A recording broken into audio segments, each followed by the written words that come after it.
पित्तदोष म्हणजे काय? नमस्कार, मी डॉक्टर प्रियांका माने आरुष आयुर्वेद चॅनलमध्ये आपले स्वागत करते. तुम्हाला सतत अंगात उष्णता जाणवते का? तसेच खूप घाम येतो का?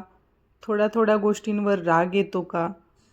किंवा वारंवार ॲसिडिटीचा त्रास होतो का? तर यामागे कारण असू शकते पित्तदोषाचे असंतुलन. आयुर्वेदानुसार शरीर वात, पित्त आणि कफ या 3 दोषांवर चालते. त्यापैकी पित्त हे शरीरातील सर्व प्रकारच्या परिवर्तनासाठी जबाबदार असते. पाहुयात पित्ताचे गुण. पित्तम उष्णम तीक्ष्णम लघु विस्रम सरम द्रवम. याचा अर्थ पित्ताचे गुणधर्म उष्ण, तीक्ष्ण, हलके, द्रव आणि प्रवाही असे आहेत. म्हणजेच शरीरातील पचन, भूक, तहान, बुद्धी, त्वचेचा रंग आणि शरीरातील उष्णता नियंत्रित करण्याचे काम पित्त करते. पाहुयात पित्तदोषाची मुख्य कार्ये. तर त्याच्यामध्ये अन्नाचे पचन करणे, शरीराला ऊर्जा निर्माण करून देणे, बुद्धी आणि स्मरणशक्ती वाढवणे, त्वचेची कांती टिकवणे, दृष्टीचे पोषण करणे ही पित्ताची मुख्य कार्ये आहेत. आयुर्वेदात म्हटले आहे पित्तम पक्तुष्म दर्शने, म्हणजेच पित्त हे पचन, उष्णता आणि दृष्टी यासाठी महत्त्वाचे आहे.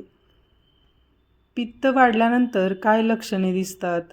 तर जर पित्त वाढले तर शरीर काही संकेत देऊ लागते, जसं की वारंवार ॲसिडिटी होणे, छातीत किंवा पोटात जळजळ होणे, खूप घाम येणे, चेहरा लालसर होणे, त्वचेवर पिंपल्स किंवा पुरळ येणे, तोंडात अल्सर होणे, चिडचिड आणि राग वाढणे, डोळ्यात जळजळ होणे, केस अकाली पांढरे व्हायला लागतात किंवा गळतात. जर यापैकी अनेक लक्षणे तुमच्यात दिसत असतील तर पित्त संतुलित करण्याची तुम्हाला गरज असू शकते. हे पित्त वाढण्याचं कारण काय आहे? तर आजकालच्या जीवनशैलीमुळे पित्त वाढण्याचे प्रमाण खूप वाढले आहे. कारण खाण्यामध्ये जास्त तिखट, मसालेदार आणि तेलकट पदार्थ, फास्ट फूड, वारंवार चहा व कॉफी घेणे, उपाशी राहणे, पुरेशी झोप न घेणे, सतत ताणतणावात राहणे, उन्हात जास्त फिरणे हे सर्व पित्त वाढवणारे घटक आहेत. तर हे वाढलेले पित्त शांत करण्यासाठी काय खावे? तर पित्त प्रकृतीच्या लोकांनी थंड, मधुर आणि हलका आहार घ्यावा. जेवणामध्ये तूप, दूध जर पचत असेल तर घ्यावे. नारळ पाणी, डाळिंब, द्राक्षे, काकडी, कोथिंबीर, आवळा, तांदूळ आणि मूग यांचा समावेश ठेवावा. विशेषतः आवळा हा पित्तशामक आहे. त्यामुळे आवळ्याचे चूर्ण किंवा आवळा कँडी किंवा इतर आवळा ज्यूस हे पदार्थ तुम्ही घेऊ शकता. तर काय टाळावे?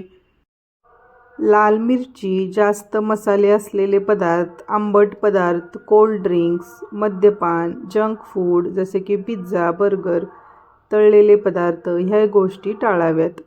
पित्त संतुलित ठेवण्यासाठी सोपे उपाय सांगते. तर सकाळी लवकर उठणे, पुरेसे पाणी पिणे, राग आणि ताण नियंत्रित ठेवणे, प्राणायाम करणे, शीतली आणि शीतकारी प्राणायाम करणे, उन्हामध्ये जास्त वेळ न राहणे हे केल्याने तुमचे पित्त संतुलित राहते. एक आयुर्वेदाचा सुंदर संदेश देऊ इच्छिते. तर समदोषः समाग्निश्च समधातु मलक्रियाः प्रसन्नात्मेंद्रिया मनः स्वस्थ इत्याभिधीयते.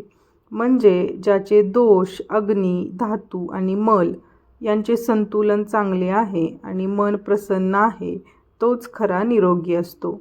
म्हणूनच पित्तदोष संतुलित ठेवणे हे चांगल्या आरोग्यासाठी अत्यंत आवश्यक आहे. जर तुम्हाला ॲसिडिटी, त्वचेचे विकार, केस गळणे आणि शरीरात जास्त उष्णता जाणवत असेल तर आयुर्वेदिक तज्ज्ञांचा सल्ला घ्या. अशीच आयुर्वेदाची उपयुक्त माहिती मिळवण्यासाठी आरुष आयुर्वेद चॅनेलला नक्की सबस्क्राईब करा. धन्यवाद.